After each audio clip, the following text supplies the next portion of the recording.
All right, everybody, welcome back to our next episode of Talkin Shit with the Cincottas. And today, I get to introduce all the hot topics, I think. Yeah? Yeah. Today, we're talking about how to work with your spouse without killing each other.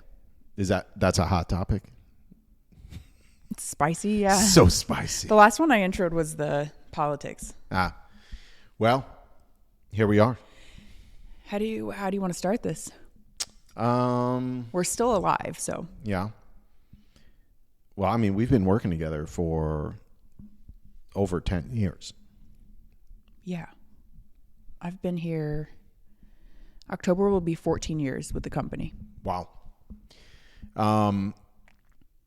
This year will be 4 years of marriage this October. 5. 5 years this October.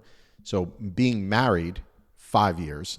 Well, in October, right. It will be 5 years. What did we date 2 years before we got married? Yeah, date about 2 years, something like that. Okay. So half. Yeah. Half of the time. I'm just saying we can talk to this. Yes. We're not marriage counselors, but we can certainly talk. This is not meant to be that. A therapy session. Let us give the disclaimer right here, right now. Nothing about our brand signals therapy. No. And just know that every piece of advice we may give on this episode is from our own perspective, of our course. own experience. Yeah, of working with each other. Not professionals. You know what? I do a lot of talking.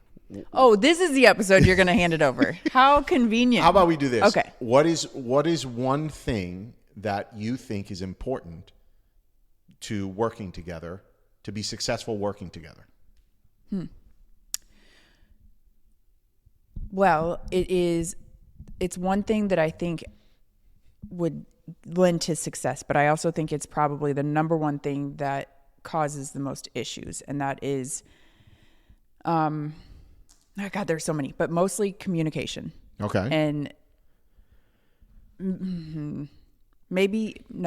more than communication, I think, is the ability to separate work and personal life. That's a good one. That's probably where I struggle the most. That's why I'm bringing that one up first. All right. So expand on that. So, especially for us, I think the work situation where you walk into an office every day and you work together in that sense, you have a set time. You leave the office, you go home. There's a set time where the work is done. Right. When you are entrepreneurs together, the work is with you wherever you go. Right. So there's this fine line of, are we in work mode right now or are we in husband and wife mode? Right. And that switches very fast with you because you're kind of always there. And so my biggest struggle is probably trying to not take things personally when I think you're coming at me as my husband, but you're actually talking to me as my boss. Right. Because, I mean, let's be honest. I was your employee before I was anything else. So you are still my boss. Right. And it's easy to get comfortable in this husband-wife thing and think you should be treating me differently, but you shouldn't. Yeah, I agree with that. But first, I'll say that I actually love working with you. I would. No, you can't come back and say it. I would after never I said it. I said it first. You didn't open up with that. I opened up with it. No, but on a serious note, I can't imagine going to work 8 hours, 10 hours a day, and then coming home, and then you have no idea what I just went through for a majority of the day, right? If you think about it, if I'm working at a company, there's just 8 hours a day, and then I'm trying to sleep, and maybe I'm getting 6 to 8 hours of sleep, and then maybe somebody's driving home in a car for an hour both ways or whatever. There's not a whole lot of time for us. Right. And for me, I wouldn't trade that for the world. I love working with you. I know we're in it together. I know when shit is great, it's great together. I know when we fail together. I wouldn't trade that for the world. So I just want to say that. But that being said, the piece that you're talking about is clear. I think it's not only good communication. I don't, of course that's important, but I think it's about mutual respect for one another. I think that's where things get squirrely. And we've seen it. We've done coaching and mentoring with husband-wife teams, and I'm I don't know that they're going to survive the ride home, let alone survive, their marriage or just working together. Because the one thing I think that we're really good at is neither of us are passive aggressive. Correct. I'm just aggressive, but I am not. I'm not passive aggressive. You? Yeah. No, I think that's important. I'm not a big fan of people who are passive aggressive. Right? No, I think pettiness is so ugly. It'll destroy your marriage. Yes. And I come from a family that's, we're half Lebanese, half Italian. It's a very passionate, both cultures are very passionate. And again, being a native New Yorker as well, we say whatever the fuck is on our mind. Like, not in a way to be rude and hurtful, but like, we're not going to sit on shit. Right. And so if you're doing something that bothers me, I'm going to let you know this is bothering me. Again, there's thresholds, right? Like, is that how you're going to do the dishes? Like, I would never do that. God. I mean, that's ridiculous, but that's not my point. Like, so I'm not going to let something fester. I'm not going to go to bed and be angry and then turn that into being passive aggressive because you didn't call a client back or, making something up. And I think that is probably really important to working together, is to be able to have that respect for one another. Yeah. And then also with respect, because this is respectful, is no name calling. No name calling and no saying things that you like would want to take back. Right. Yeah. It's a line you can't. Well, I mean, think about how many years we've been together and known each other. I've never called you a name. No. I think, and vice versa, right? I don't want people to think that I'm abused, right? So. Why'd you look right at Kim? Send help. No. So I think that's very important to I think once you cross that line and you start calling your significant other names where you're lashing out, I don't know how you put that genie back in the bottle, and you start deteriorating the respect you have for one another and the love you have for one another. Don't get me wrong. I'm sure I do shit daily that pisses you off, and then you do shit that pisses me off. Yeah, it happens. But it shouldn't bubble up to where I'm like, are you stupid? Yeah. You don't know what, whatever people, however people do that. And I've been in relationships like that, and it's never good. You never recover. Right. And I think that's one piece that both of us work really hard at protecting with each other, is that. Yep. So I got to tell a story. When I first started working for Sal, I'm from the Midwest. I come from a family that is very, I would say we are. Is that recording? Yeah. Okay. Sorry. Good. You come from a family? I come from a family of peasants. No, I'm just kidding. My family growing up was more of a passive aggressive type than a say what's on your mind, deal with it, and move on from it. So right. It's never personal. With you, it's not. No. So we were more of a either like you just don't say anything and you just keep pushing it down. That's my method. Just keep pushing it down until it explodes. Although I don't really explode that frequently. Never have. It just like manifests in the form of massive anxiety or something maybe. But right. Anyway, so I start working for Sal, and like he said, it was a work thing. I didn't respond to an email or something, and you lit me up. Yeah. As any boss would. And I mean, I used to have a space in our studio. It was in the basement, and it was behind a bunch of boxes, like layers of boxes where I could kind of sneak in so that if somebody did come down, they wouldn't see that I was in my cry room. Yeah. And that's where I would go, and I would just cry it out. And that's how it was. And for me, I'm the type of person, I'd never want somebody to see me crying. Right. Because a lot of times the tears are from frustration and not necessarily because I'm like sad. A lot of times my feelings were just hurt because I'd never really been yelled at or confronted in my life. So then I came upstairs after one of my cry sessions, and you're like, hey, you want to go get dinner? And I'm like, what? You're mad at me. We're not friends right now. Yeah. I could not process that you were not actually mad at me, that you were just like getting it off your chest that I fucked this up. Yeah. And well, hang on. So now fast forward, 14 years later, it's completely reversed. Like if we have a little bit of an argument and we are getting ready to go to bed and I feel like it's not fully resolved, like we're both like, yeah, it's okay. But when there's still just a little bit of tension, I can't sleep. I cannot go to bed until we hash it out and we are good. Like 100% good. I love that. Yeah. And when I tell you, I think that's the other important part here is with each other is like, I know that when I tell you I'm good, you believe me, right? Because I've never shown you otherwise, right? Where I'm like, no, we're good. And then 3 days later, I bring it up and throw it in your face or something. I think that's unhealthy too. I think something that you struggle with me is the typical female. I know I do this sometimes. Every woman does this. But when you're like, what's wrong? And I'm like, I'm fine. Sometimes certain days of the month, I will play that I'm fine. It's you. Yeah. Oh, no, I'm so used to that. But there are actually times I'm a very low key person. Right. And you're like, what's wrong with you? And I'm like, nothing. I'm chilling. I'm just calm right now. Yeah. And I think you're like, no, there's something wrong. Yeah. You're being quiet. Well, I'm tuned into your behavior. I'm with you 24 hours a day. I mean, we are together 24 hours a day, 7 days a week. So when you start getting a little melancholy or whatever, I'm like, what's going on? It's coming. Yeah. Oh, I know the monster. I know the monster's coming. No, and your monster is kind of funny. Like when it's there, like at first, look, I'm sure a lot of husbands do this to their wives.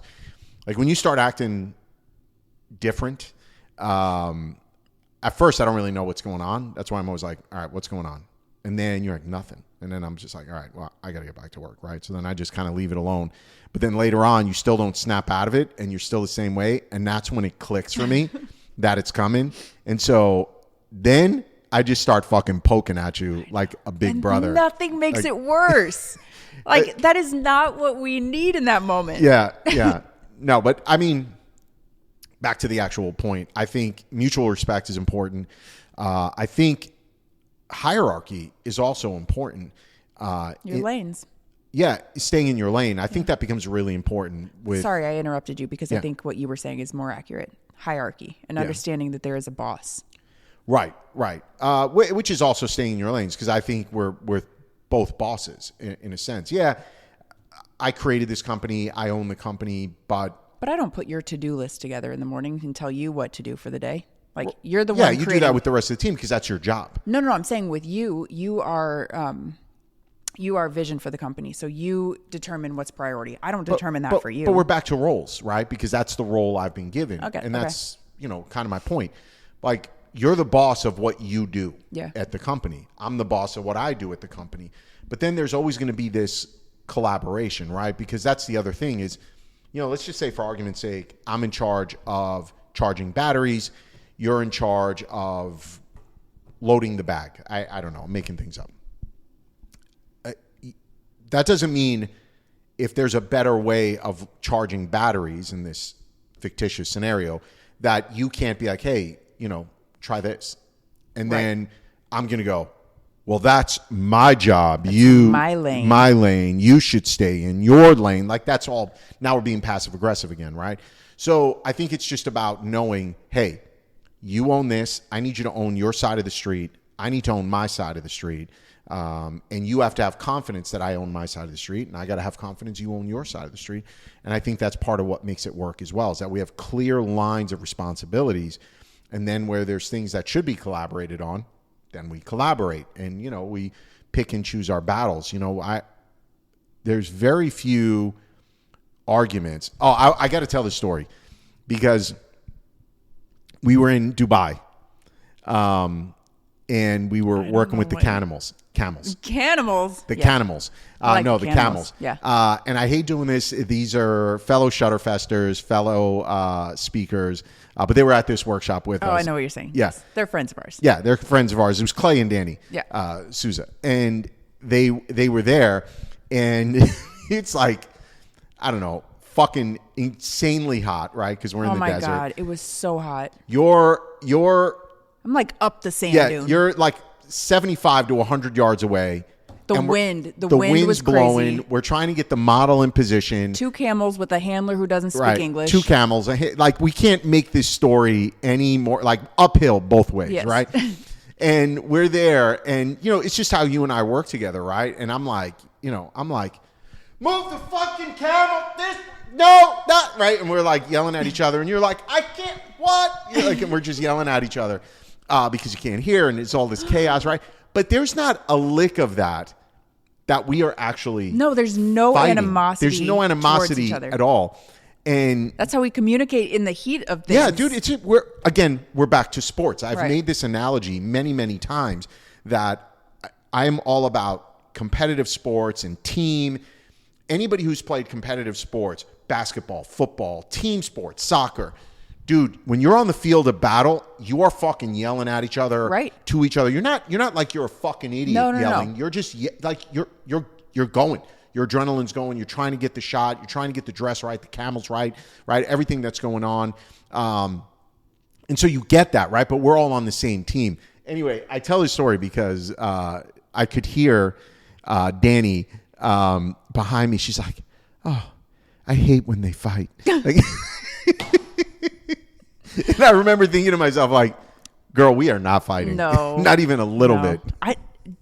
I think I can count on one hand how many times we've actually fought. Volume does not equal, especially not with you. Fight. No, I mean, we got to constantly adjust the levels of this Yeah. podcast. I'm just loud all the time. And I'm quiet. I'm a pretty quiet person. That's why we're together. It works. Yeah. No, honestly, that is a big point with. I'm your mashed potato guys. Yeah. I don't even know if that's the right meme, but that's what I came up with when I gave you that name. It's like basically when I married my husband because when I go to the restaurant and I ordered the corn and they come out with the mashed potatoes, somebody's got to tell the waitress I didn't want the mashed potatoes or something like that. Yeah. And it's not going to be me. I'm definitely not going to say anything. She's going to be like, "Is everything great?" And I'll be like, "It's perfect." Yeah, it's perfect. Yeah. I'm so happy. Yeah, this is what I wanted. This is what I ordered. Yeah. I don't know where I was going with that. Gone. Well, anyway, so it's not like people mistake volume for fighting. Oh, so the yin and the yang, like having somebody, I think if you had two alphas in a relationship, it wouldn't necessarily work as well. I think we're lucky that I can step into an alpha role when you're not around if I need to, but I prefer to be not alpha. I prefer to sit back and let you dance. You are 100% an alpha female. Not really. Why do you say that? I don't think so. Because I'm more of an introvert. I like to observe more than anything else. Yeah, you might be an introvert, but you're still an alpha. You want to win. You want to dominate. Yeah. Right. You want all the same things that alpha do. That's what I'm saying. I'm just loud. Right. No, I'm saying I can step into that when you're not around, but I prefer having you around so I don't have to be out of my comfort zone. It's my job. Yeah. It's great. What else? What would you say is the number one thing you struggle with? Struggle with in life? No, like working with your spouse. I know I'm perfect, but like, yeah, I mean, when I'm dealing with such perfection, I mean, now I feel like I just got to make something up, Like, jeez. I'm over here like, want authenticity. Answer wisely, sir. Yes, pick your answer wisely. What are the things that I struggle with? I think. I mean, really, I feel like people are going to think like I'm full of shit, but I'm really not. Like, I thoroughly enjoy working with you. If it's something I have to like struggle with, it's when I feel like you're not doing the things that need to be done, making sure that I'm being at least conscious of all the other things going on in both our personal life and professional life, because sometimes they're really intertwined. Yeah. The two. Sometimes you wake up, you don't like, am I working or is this play or are we on vacation? Like, I mean, when was the last time we ever just went on a vacation? Like when I see people send out of office emails, I want to fucking find out wherever they are and just punch them in the face. We did that once. Yeah. Do you remember? And we set it up wrong. What, so over it didn't 10 years ago? No. Like we intentionally were like, we're going to New York. This was when Mike and Jen came with us and they photographed us up there, like right before we were even engaged. And it was a big deal because we were like, for 3 days. 7+ years ago. Yeah. We're like, for 3 days, we're going to be off email. We're just going to enjoy ourselves, and we're going to put an out of office reply out. And neither one of us set it up properly, so it didn't even go out. Didn't even work. Yeah. No, but I mean, but be serious. When was the last time we were able to just go on a vacation and not work? It's just not realistic. No. So, and that, we had another episode where we talked about sacrifice and why your business is failing. The beauty of being a photographer as an entrepreneur is you get the opportunities to travel around the world. Take advantage of those opportunities, but you cannot sacrifice the work. Right. So because your clients don't care. no, oh my God, I can't even explain to you. One time we were overseas, probably one of the first workshops we did over there, and I took like a week to respond to somebody. It was a photo client. And when we got back and I finally responded, I was like, sorry, we were in London doing a workshop. And I don't think I've ever offended somebody more in my life. Right. Like, why does your travel schedule have to impact my order? Your customers don't care. Yeah. But I mean, that's the part for me. Like as an owner of a company, I know, hey, we've got these things that have to get done, but I have to also balance that with not only the obvious work you're doing for the business, but some of the other things you're doing for the business that are just a little bit more low key, but still need to get done, right? Yeah. I have to be aware of that before I start getting frustrated. But when I do get frustrated, I tell you, I'm like, hey, you're dropping the ball on this. And I think that's something else worth highlighting because that's part of what working together, how to be successful working together is accountability. Yep. The one thing I will give you credit for, and hopefully the same in return, is when if I get on you because like whether it's we haven't responded to clients or we have a job that's running late for a client, something like that, and I get on you about that, you own it. Like I've never had to deal with you deflecting. Deflection to me is ugly in any type of relationship. It's ugly in friendships. It's ugly in marriage for sure. It's like, yep, I'm fucking drowning. I need your help, right? And so that allows us to not fight about things, right? Because our agreement with each other has always been if we are arguing about something for more than 15 minutes, that means one of us is not listening to the other, right? Or there's a deeper issue that's not actually being said. Right. And if you're always talking about whatever issues there are, technically that should never happen, right? Because it's everybody, you know where you stand on things. So I think those are things you can do from a practical perspective that will allow your marriage, friendship, and business relationship to blossom and move forward. What's your favorite part of working together? My favorite part of working together are the celebrations, like the victories. Like when we do something new and we win, we're winning together. So we're both happy about it, right? Whereas if I worked at a corporate job, right, and I came home and I'm like, I won this. You should have been there, man. Yeah. Jim said this, and I was like, yeah. God. And then Bob said this, and I'm like, it's one of those like you got to be there, right? But here we're both there. We're both on calls. We're both in meetings. And when shit happens, like we can just look at each other and know without saying a word, right? We know how we feel about what's going on. I love that about working together. I actually really enjoy being in the trenches because I know what comes from it. I love like when things go wrong, and I love seeing us together and our team rally to get it figured out. Yeah. Because it's team mentality. Sports. Yeah, it's sports. Like the people who look, we've had plenty of employees who have bombed at our company. They just couldn't cut it, right? And that's fine. Because you can't handle direct communication. You want designers are a perfect example. We have obviously graphic design is a big part of our business for almost all of them. If you send over a design that looks like shit, I'm going to be like, this looks like shit, right? I'm not going to sugarcoat like, oh, it's almost good. Like, no, it's not almost good. It's fucking shit. But that's part of being a creative, especially in the design field. But they don't always handle it when that I way, interview right? them, that's one of the questions I ask immediately is how do you handle feedback? Right. And if their answer is soft and like, well, I don't really like it, but okay, well, you're not going to survive. You're not going to survive here, no. Right?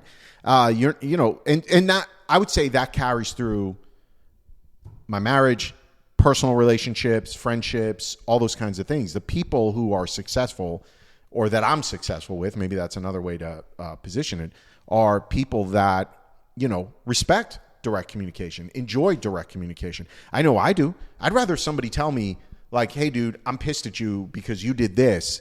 I'll use you as an example since that's the whole point of this episode. I'd rather you tell me like, I'm pissed at you because you did this. And then I can go, well, fuck me. That's not how I meant it. I didn't do that. I did this. You took it this way, right? Or And if you took it that way, I'm sorry, but here's how I meant it, right? It gives you a chance to like course correct. I wish I could get better at that. Yeah. I wish I could just be like, I'm mad because you did this. Right. But then I like inside, I don't ever want to confront you because I'm like, well, what if you didn't? But then I'm still mad.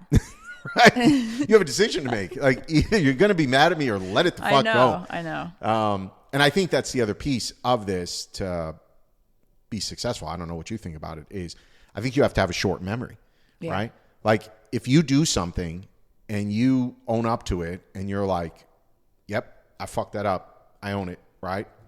Well, what am I going to do?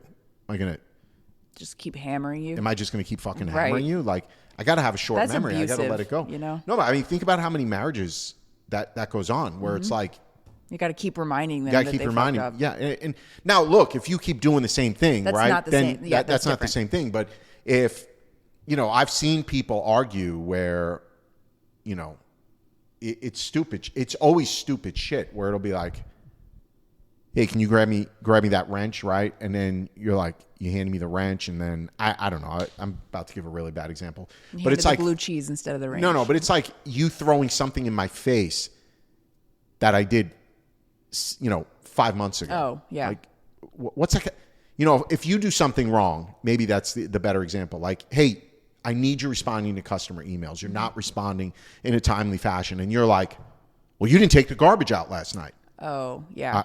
What? Yeah. What the fuck do the two things have to do with one another? Oh, and right? You're wired in a way that you can't let that sit. You can't just brush that off. That now we're battling. Yeah, now it's a brawl. We're brawling. Yeah, I can't. My brain cannot function my God. Yeah. when that stuff goes on. It's like, talk to me about what the problem is, right? Don't deflect. Deflection is without a doubt a huge trigger point for me because it's unproductive. Are you easily triggered? By certain things, I would say, yeah. By other things, though, I'm probably completely aloof. Like if somebody's yelling at me, I'm just like, doesn't get you. No, my blood pressure, my heartbeat doesn't even increase. Like it doesn't, like whatever. If someone's yelling at me, I immediately want to cry. Yeah. No, I mean, again, I think everybody's got triggers that get them going, and you just got to be aware of it. Like somebody yelling at me, somebody calling me names or something like that. I'm just like, all right, well, yeah. Somebody's like, you're an asshole. Sorry you like, feel that way. Yeah, I'm like, yeah, I guess I could be an asshole. Yeah, sounds good. But like, dude, if I'm trying to come to you with a problem and I'm like, hey, blueberries, and then you start fucking talking about, something completely unrelated or trying to throw something in my face from like a previous event, now I'm going to get fucking pissed. Yeah. And the reason it triggers me is because I feel like you're disrespecting me. Yeah. Right? Like, so we're back to respect. It triggers me because to me, when people do that, it is a form, it's a passive aggressive way of disrespecting you and deflecting to what we're really trying to talk about. That's like one of the biggest triggers for men in general is disrespect. Well, of course. Yeah. I think like women don't have that same, not a lot of women don't have that. I was going to say, I don't think that's true. It depends on the type of, it's not as big of a trigger as it is for guys. Like guys are really hung up on respect. Yeah. Yeah. That's all we have when it's all said and done is our name, right? Our reputation. Yeah. It's all wrapped up in respect, I think. Yeah. So how do you, like, when I was talking about in the beginning, like turning it off from work to marriage, like I remember a few years ago, maybe like 10 years ago, actually, there was this like, everybody was on you because all you did was work. Everybody in your family, right? People closest to you, like, you need to unplug, you're going to have a heart attack, blah, blah, blah, blah, blah. Stop working.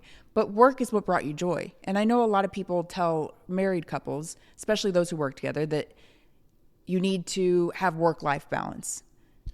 But like, what if we just really love working together? Yeah. And what if the work we do together brings us joy as a couple? What if we love sitting at dinner talking about work? Yeah, but I mean, that's up to you as a couple to know, we're not party people.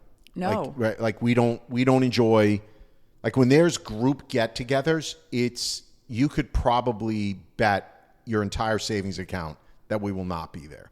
It's just not us. It's not who we are. Do we like wine and having a drink? Yeah. But we're more likely to be at a, fancy, quiet bar. Get the private room. Right. Get in the private room and versus trying to, be at a club or a pool party, and like It'll never happen. It's just not us, right? So I think couples together have to figure out what they like, and you hope that when you met each other and married each other, you like the same things. I know it's not always the case, but I feel like social media makes it seem like if you and your husband go out to dinner, you should put your phones away. You shouldn't talk about work. Like, nah. But I think it's to each other. Like, you've got to decide yourselves what's important to you. Like, one of the things we love doing before we go to bed is we'll lay there in bed and we just kind of doom scroll for 10 minutes on either your phone or my phone. My phone has better reels. My algorithm is so messed up. Your reels suck. Oh my gosh. But anyway, so we like doing that. And, so, I mean, nobody can tell you what's right or wrong in your marriage. Yeah, but social media seems to think that they can tell you. Social media is a cesspool. It is, but I think a lot of couples are very heavily influenced. Maybe because their relationship isn't strong. That's why it's easy to influence what you should and should not be doing in your relationship. And I don't know why anybody even goes on social media to tell somebody how they should or should not be living their lives. How did that start? Let me go on social media and tell me. Yeah. Well, if you're using social media to determine what's right or wrong in your relationship, it's already gone. Right. I would say, like, you should be listening to each other about what's working and what's not working. And again, it's just a mutual respect for one another. Like, we're building a life together. So I want you to be happy. So I think as you're building that life together, you've got to listen to each other on, a perfect example is you get burned out way before I do. Oh yeah. Like, I can go hard. You'll get to a point where you burn out and you tell me. Mm-hmm. You're like, I'm mentally burned out. I usually need 1 day a week. Yeah, you're like, I'm taking tomorrow. Yeah. I'm not doing anything. You're like, I'm doing nothing. I'm going to be in the sun all day. No, I try to bed rot and I try to like lay in the sun, and I usually can last about 2 hours before it doesn't matter. The point is, I got to listen to you, yeah. right? When you're at that point. And I think that's important for everybody to just listen to their significant other, right. Whatever the case may be. It's not going to be as simple as just being burned out. It's everything. Yeah. Right. I think finding something that you enjoy together outside of work is important too. So like, you picked up golf and I would ride along with you for years before I started playing. And then I took an interest in playing, and now we have that together. So, and now you take all my money when we play golf. And my dad's. And your dad's, for sure. So having a hobby together, a lot of couples who work together, they spend 24 hours a day together, and then a lot of people will tend to find their own hobbies outside of each other. And I think that's bad. Dangerous. Yeah. Yeah. I think, to your point, it's important to have an outlet for the two of you to still be a couple. Yeah. That's probably a really good thing to talk about, like, as far as working with your spouse and not wanting to kill each other. It's to make sure you have an outlet with each other where you can still love each other, right? Be in love with each other, continue to fall in love with each other. Because if, work can be high stress. I mean, you're not running a 7-figure business and there's no stress. That sounds like a dream, but it doesn't exist. So if there's stress all the time and then you never have a way to reconnect, and for us, reconnecting is cooking together. Reconnecting is we love watching movies or TV shows. Golfing, right? So there right there is there's 3 ways that we reconnect multiple times per week from the stress of work. I think that part's important too. Yep. Or else you forget why you fell in love. You forget why you're just like stressed out all the time and burned out all the time. And it's funny, we work together all day, every day. And there are days, most days, I would say, I can sit in the exact same room as you, and at the end of the day, I'm like, how's your day? Yeah. I missed you. Haven't seen you. Say 2 words to each other all day. We always laugh about, like, if we had different jobs, and assuming they were stressful jobs that we went away to, and then we'd come home at the end of the day, and it's like, you had such a stressful day, but you weren't there to witness any of it. Right. And I don't want to relive that in telling you when you're like, what's wrong? What's going on? So your answer is naturally going to be nothing, just a hard day at work. And I feel like over time, stuff like that creates builds. distance. And then you're not talking to each other. So like, communication is more than just communicating in work and making sure I understand the tasks that need to be done. It's like you said, carving out time to be a couple. I'm pretty sure every morning we sit and have our coffee together too and just talk. No phones, just talk about nothing. Yeah, I love that. Yeah. I think that's how it should be. Did you say what you love most about working with me? Yeah. No. I didn't say what I love most. I said I love being in the trenches. Oh, so maybe that's what you love most. No. What I love most about working with you is I get buried really easily, and I kind of like zombie out in my computer, and then when I come back to life, I'm just fried. And you can like see it in my eyes, and you go out of your way to make sure I laugh. You try really hard. I don't always laugh. Usually you're like dancing, and I'm like, yeah, it's your constant state. I know, that's just my face. But no, I feel like you're always very conscious of my mood. And that sounds very volatile, but I'm not crazy, I swear. Guys, you have no idea what it's. No, but like to make sure that we're not getting sucked, or that I'm not getting sucked into this like spiral of stressy work. Yeah. Like you always bring light to my day. Yeah. And I think that's because, again, I know my partner, and I know what this stuff doesn't stress me out. I get stressed out so easily. You get stressed out. It's like any kind of confrontation. Even if it's in an email, I still get stressed out. Yeah. For me, that's just standard fare. I know. I don't like it. You wake up and choose violence, and I'm like, oh my God, why did he say that to that person? No, I think that's good. So, I don't know. Put a bow on this. Not a ribbon. To put a bow on this, it's, I think you just got to have a mutual respect for one another. And I think clear lines of ownership in the business is crucial to avoiding the fights, right? Yeah. So I got to know that you own your shit, I own my shit. And hold each other accountable. Short-term memory. Yeah. I don't think you can... No two people are going to be together and there's not shit that happens between them. So you got to be able to forget, right. Forgive and forget, and truly forgive and forget, right? Not, I forgive you but it's in my back pocket, right? There's not, now it's politics, right? It's like, I'm going to leverage this. So, and don't forget to have fun. Like, that's so important. You got to make time for each other. It's too serious. Like business is already way too serious. Mm-hmm. If you're not having fun, then why are you an entrepreneur? It should be fun every day. You forget why you got into this. And you forget how lucky you are, how lucky we are to get to work with each true. other. We remind each other every day. Yep. How lucky we are. So I think that's important. We never take it for granted. We never take any of our relationships or friendships for granted. And I think that's probably healthy. So that's it. We're going to wrap it up. Yep. All right, everybody. Thanks for watching. We'll see you in the next episode.